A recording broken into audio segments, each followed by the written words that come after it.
There's a job on your desk right now that you moved to tomorrow 4 times. Same job, 4 tomorrows. Every time you tell yourself the same thing. I just didn't get to it today. Well, that's kind of a lie. It's a comfortable one, but still a lie. This is Take 5 with Clean Facts. Real talk, real lessons in just 5 minutes.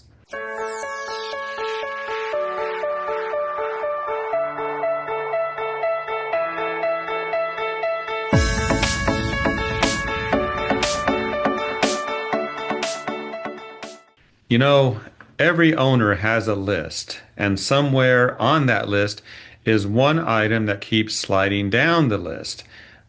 Maybe it's the price increase you've been meaning to announce, or that 90-day receivable sitting with a client that stopped answering the phone. You're getting ghosted. We call it procrastination, and we blame time management. Here's the interesting part. Sometimes we joke about it, but deep down, with some honest analysis, we know it's not really a joke. It's real. Here's a unique angle to think on. Procrastination is a fear response. This could be a new thought to you. When you look at a hard task, the emotional part of your brain reads it as a threat and fires the same alarm it would fire for a snake in the crawl space. No one wants that. You freeze. You avoid. You think, what do I do now? Well, here's the trap. Avoidance works in our own brain.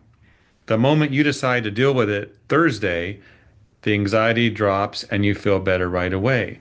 Your brain logs that as a win and runs the same play next Thursday. It compounds as well. Every time you skip past it, the task picks up a little more weight. The email you didn't answer in March is harder to answer in August because now you have to explain March. Now the part that costs money. A conversation you avoid for 2 weeks behaves like a water loss behind a wall.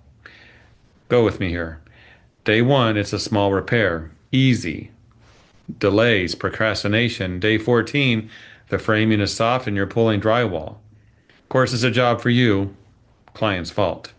Waiting never made the problem smaller. Waiting gave it room to grow. That's procrastination.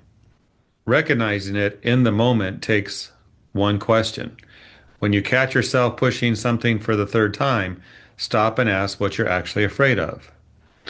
You do that and you'll get a real answer, and it's almost never about your calendar. Let's dig into this. The price increase. Well, you may be afraid your best account will walk, or some of your accounts will walk. What about letting a tech go? You might be afraid of being shorthanded on Monday and of being the bad guy. That collections call? You're afraid of hearing no, or most likely hearing nothing at all. Say the fear out loud in plain words and it shrinks. It doesn't disappear. What you get instead is something you can plan around. Nobody can plan around a vague knot in the stomach. One more thing for the owners listening. If something has been on your list for 6 months, it is not a task anymore. It's a decision you've already made and haven't admitted it out loud. Put it on the calendar this week or take it off the list and own that. Here's your homework assignment before the next episode. Make it happen. Pull up your list of to-do tasks. Find the item that's been sitting there the longest, the one that gives you a little twinge when you read it. Write one sentence about that. I'm avoiding this because I'm afraid that, and then fill in the blank honestly.